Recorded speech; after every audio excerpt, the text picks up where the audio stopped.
안녕하세요. 투자로 경제적 자유를 꿈꾸는 전업 투자자 로드 투 빌리언입니다. 제 목표는 자동 매매로 1000만 원을 10억까지 만드는 겁니다. 복리는 눈덩이를 굴리는 것과 비슷합니다. 처음엔 아무리 굴려도 크기가 잘 안 변하는 것처럼 보이지만 어느 정도 뭉쳐진 뒤부터는 한 바퀴 구를 때마다 붙는 눈의 양 자체가 달라집니다. 하루 1% 수익도 마찬가지입니다. 오늘 번 돈이 내일의 원금이 되고 그 원금이 다시 다음 날의 수익을 만들어내면서 같은 1%라도 시간이 지날수록 실제로 불어나는 금액은 점점 커집니다. 1000만 원으로 시작한 눈덩이가 10억까지 굴러가는 것도 결국 이 반복입니다. 그리고 지금 이 도전은 17일째 진행 중이고 현재까지 누적 수익은 1835만 원입니다. 참고로 10억이면 3천만 원짜리 신차를 약 33대 살 수 있는 금액입니다. 차 한 대를 사는 것도 큰 결정인데 그런 차를 30대 넘게 살 수 있는 돈을 자동 매매로 하나씩 만들어가는 과정을 오늘도 같이 확인해 보겠습니다. 자, 그럼 7월 20일 어제 매매장 브리핑부터 들어가 보겠습니다. 지난 금요일 재헌절로 하루 쉬어갔던 국내 증시는 월요일 개장과 동시에 다시 큰 폭으로 흔들렸습니다. 코스피는 전 거래일보다 4.46% 하락한 6,516.27로 거래를 마쳤고 코스닥도 5.33% 내린 749.64로 마감했습니다. 장중에는 코스피와 코스닥에 모두 매도 사이드카가 발동될 만큼 매도세가 강했습니다. 마감 수급을 보면 코스피에서는 외국인이 5,153억 원, 개인이 3,491억 원을 순매수했지만 기관이 9,191억 원을 순매도했습니다. 코스닥에서는 개인이 1,908억 원을 순매수한 반면 외국인은 577억 원, 기관은 1,348억 원을 순매도했습니다. 코스피에서는 외국인과 개인이 매물을 받아냈지만 기관의 매도 규모가 더 컸고 코스닥에서는 개인이 외국인과 기관의 동반 매물을 받아낸 구조였습니다. 하락의 심에는 이번에도 삼성전자와 SK하이닉스를 포함한 반도체 대형주가 있었습니다. 지난주 미국 필라델피아 반도체 지수가 고점 대비 20% 넘게 빠지며 본격적인 약세장 구간에 들어갔는데 국내 시장이 재헌절로 쉬는 동안 이 하락분이 그대로 쌓였다가 월요일 국내 증시에 한꺼번에 반영된 겁니다. 하지만 오늘 국내 증시를 흔든 변수는 반도체 하나만이 아니었습니다. 또 하나 중요하게 봐야 할 부분은 국제 유가와 원달러 환율입니다. 미국과 이란의 충돌이 다시 확대되면서 브렌트유는 배럴당 90달러를 넘어섰고 호르무즈 해협을 지나는 원유 수송에 대한 불안도 다시 커졌습니다. 이란은 미국의 공격이 계속될 경우 호르무즈 해협을 통한 원유와 가스 수송을 막겠다는 강경한 입장을 내놨고 해협 주변에서는 유조선 피격과 선박 화재 소식까지 이어졌습니다. 호르무즈 해협은 전 세계 원유와 액화 천연가스가 이동하는 핵심 통로입니다. 이곳의 운항이 실제로 막히거나 보험료와 운송비가 크게 올라가면 국제 유가는 단순한 심리적 상승이 아니라 실제 공급 부족에 영향을 받게 됩니다. 특히 한국은 에너지 대부분을 해외에서 수입하기 때문에 국제 유가 상승에 다른 국가보다 민감하게 반응할 수밖에 없습니다. 유가가 오르면 기업의 생산비와 운송비가 높아지고 국내로 들어오는 수입 물가도 다시 자극받을 수 있습니다. 다만 원달러 환율만 놓고 보면 흐름이 조금 다릅니다. 지난주 한국은행이 3년 반 만에 기준금리를 2.75%로 올리고 추가 인상 가능성까지 열어두면서 환율은 한때 1,490원대까지 올랐다가 1,480원 안팎에서 진정되는 모습입니다. 다만 환율이 진정됐다고 해서 부담이 전부 사라진 건 아닙니다. 유가발 수입 물가 압력은 환율과 별개로 계속 남아있고 여기에 반도체 투자 심리 악화까지 겹치면 외국인 자금이 국내 주식시장에서 다시 흔들릴 수 있는 조건은 여전히 남아있습니다. 오늘 코스피 하락은 삼성전자와 SK하이닉스가 떨어졌기 때문만은 아니라 지수에서 반도체 비중이 지나치게 크다는 점과 한국 경제가 국제유가 원달러 환율에 민감하다는 점, 이 두 가지 약점이 동시에 드러난 결과로 볼 수 있습니다. 시선을 미국으로 옮겨보겠습니다. 지난 금요일 미국 증시는 AI와 반도체 투자에 대한 부담이 이어지면서 일제히 하락했습니다. 나스닥은 1.4%, S&P 500은 1%, 다우지수는 0.8% 내렸고 코스닥은 주간 기준으로도 약 2.9% 밀리며 기술주 중심의 조정이 계속됐습니다. 투자금 대비 실제 수익화 속도를 따지는 시장의 시선은 어제 오늘 얘기가 아니지만 이제는 어떤 AI 기업이 진짜 수익을 낼 수 있는지를 골라내는 국면으로 넘어가면서 반도체와 기술주의 변동성이 오히려 커지는 모습입니다. 다만 월요일 미국 지수 선물은 소폭 반등을 시도했습니다.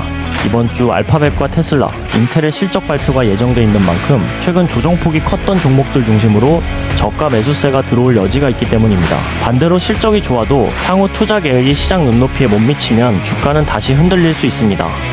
근데 이날 시장에서 가장 흥미로웠던 부분은 안전자산의 움직임이었습니다. 보통 중동에서 군사적 충돌이 확대되면 달러와 미국 국채, 일본 엔화, 금 같은 안전자산이 함께 강해지는 경우가 많습니다. 하지만 이번에는 안전자산들이 모두 같은 방향으로 움직이지 않았습니다. 먼저 달러는 강세권을 유지했습니다.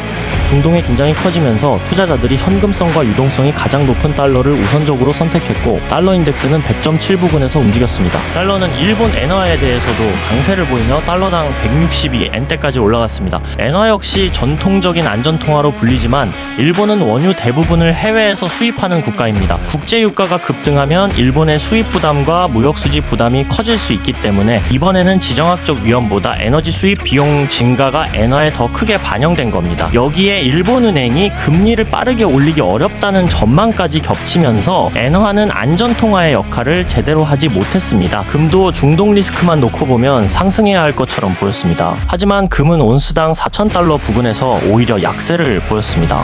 이번에는 전쟁 위험에 따른 안전자산 수요보다 국제유가 상승이 앞으로 물가와 금리를 다시 끌어올릴 수 있다는 우려가 더 크게 작용했기 때문입니다. 최근 CPI와 PPI는 물가 압력 둔화 신호를 보냈지만 국제유가가 계속 오르면 연준이 금리를 내리기 어려워지고 오히려 추가 인상 가능성까지 반영될 수 있습니다. 실제로 미국 10년물 국채금리는 4.58% 부근까지 올라갔고 단기물 금리도 다시 상승 압력을 받았습니다. 금은 이자를 지급하지 않기 때문에 국채금리가 오르면 상대적인 매력이 낮아지고 달러까지 강세권에 머물면 다른 통화를 쓰는 투자자들의 매수 부담도 커집니다. 결국 이날은 중동 리스크가 커졌는데도 안전자산 전체가 함께 오른 것이 아니라 달러로 자금이 집중되고 엔화와 금은 상대적으로 약한 모습을 보였습니다. 안전자산 안에서도 어떤 자산이 선택받는지가 달라진 겁니다.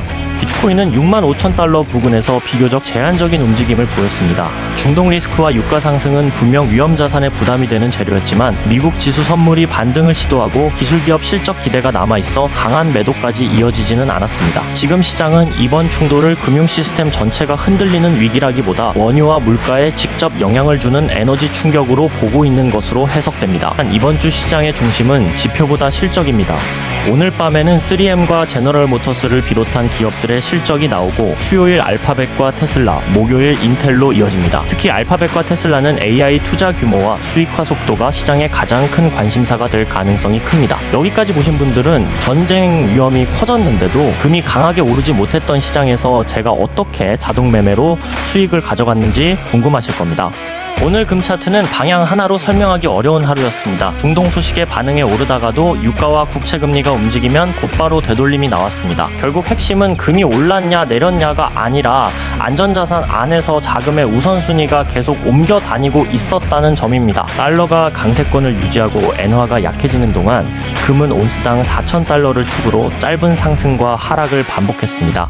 안전자산들이 제각각 다른 방향으로 갈라지면서 금 가격에도 한 방향 추세 대신 뉴스에 따라 이탈했다가 돌아오는 구간들이 만들어진 겁니다. 제가 오늘 활용한 지점도 여기입니다. 전쟁이 어디까지 번질지 금이 안전자산 자리를 지킬지를 미리 맞히려 한 게 아니라 그 과정에서 실제 가격에 찍힌 진입과 청산 구간을 그대로 따라간 것 뿐입니다. 그럼 매매 기록 같이 확인해 보시죠. Okay, let's go.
오늘 시작 잔고는 21,760달러였고 최종 잔고는 22,402달러입니다. 오늘 수익은 642달러가 되겠습니다. 자동 매매만으로 1,000만원에서 10억까지 갈 수 있을지 앞으로의 과정도 지켜봐 주세요. 자동 매매를 체계적으로 배우고 성장하고 싶으신 분들은 채널 하단의 링크를 확인해 주세요.